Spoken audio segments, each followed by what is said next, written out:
What's up, guys? Here's a few tips that I learned myself on how to make your lower volume builds, such as TSGs or DSGs, perform better and be more reliable. So here you go. TSG pro tip number one. So when your nozzle sits like this, and that's its normal resting place, the tappet spring is being fully compressed, meaning that if you leave it in this position, it's going to stay compressed and it's going to wear out over time. Now, I turned off my active brake on my parent, and it sat the nozzle right here, which is its forward resting position, and the tappet spring is not under compression. And you can leave it like this, and that tappet spring will stay mid. Pro tip number 2 for DSGs. When you're lightening your piston, just be aware that you might not have to do this if you're running a really strong spring. Like, for example, if you're running an M160, don't even worry about it, because you could probably get like 50 RPS out of a super heavy piston if you're using an M160 and not have to worry about anything.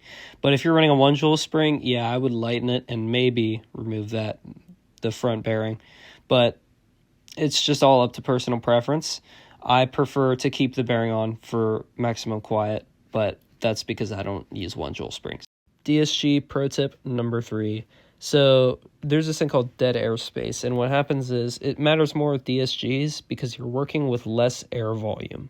And what happens is with dead airspace is this little sorbo pad, or if you have a sorbo pad, all that space around it, see, there's that little gap in the cylinder, that's not covered. So when the piston comes forward and hits that, all that air around it isn't getting compressed.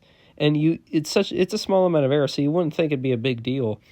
But the problem is that you're working with like half the volume that you usually would, so you want to maximize how much air you're getting through there.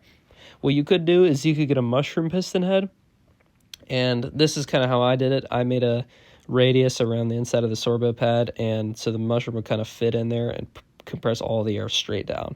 So that's a good way of doing it. But if you have a ideal flat POM piston head, then you would just want the sorbo pad to be flush with the back of the cylinder.